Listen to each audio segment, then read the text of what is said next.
had so many people in my life, teachers and supervisors and professors who have really seen something in me that I never saw in myself, but it really changed my trajectory and where I was going and what I believed I was capable of by having those people in my life, which is why I'm so passionate about teaching these days, because teachers change lives. It's fantastic when that can happen. Yeah. And that doesn't always happen for people, but to have that kind of person who believes in you and to really change your life that way, it's really amazing. Yeah, it is. Yeah. So that brings us to, among other things, your book, The Connected Species. And so can you give us, and congratulations, by the way, on the publishing, can you give us just a brief overview of the thesis of the book? Yeah, so it's based on a lot of my previous research, but of course the whole thousands of other amazing researchers as well, their work.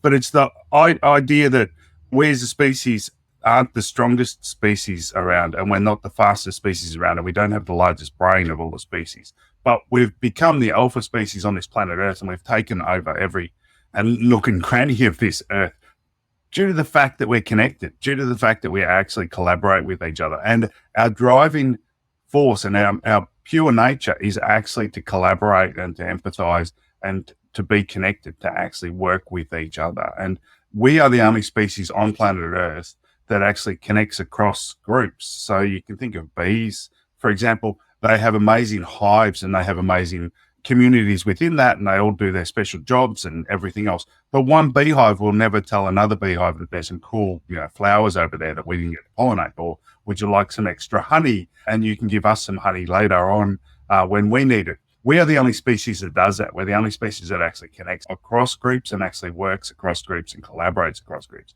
And so to do that, we had to evolve this amazing, complex, large brain relative to our body size, which allows us to understand, remember who people are, understand who they are, understand our connection to them, and then understand how they're feeling, how they're thinking, understand group dynamics as well. So it's an amazing complex thing that we're able to do.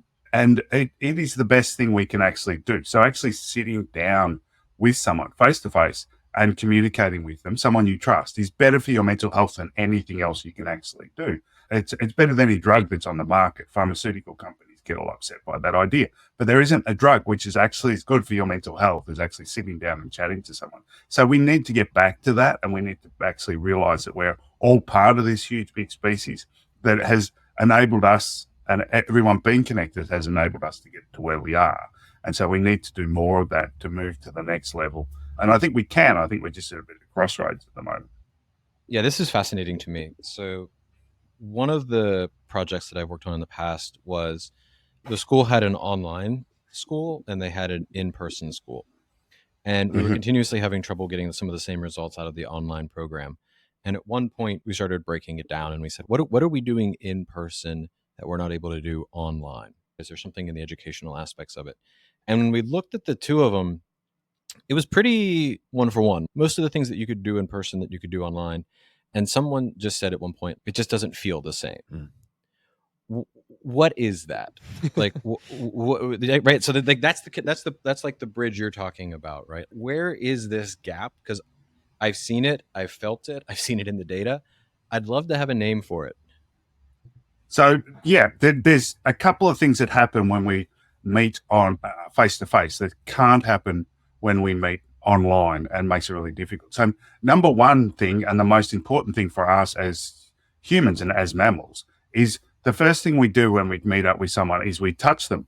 And so when you actually touch someone, there's seed fibers in our skin which are there just for touch, and they're not there for anything else. So when you touch someone, these seed fibers activate, and that activates an area of our brain which releases oxytocin. And oxytocin makes us more willing to actually connect with the person. It makes us trust that person.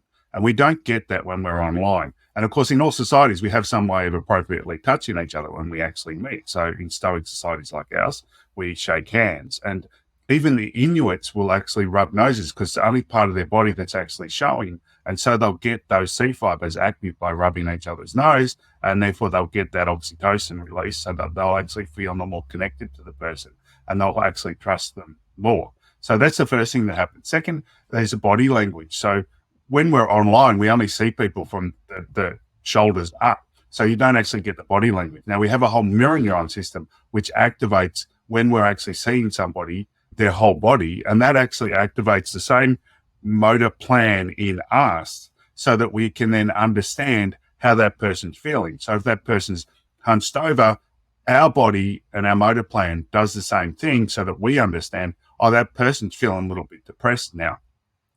And so we understand and we empathize with the person better because we can actually see how they're actually feeling. Now, of course, that means that those feelings are contagious. We actually have the same feeling as the other person. So if a teacher walks into the room and they're feeling really good and they're getting into the whole classroom and everything else, all the students in the classroom, their motor plans will activate in the same way and they'll actually feel the same. So they'll get that serotonin released as a result of that, which is really important again for them feeling motivated and activating areas of the brain which are involved in learning and connecting with the teacher. So they get the oxytocin and they get serotonin.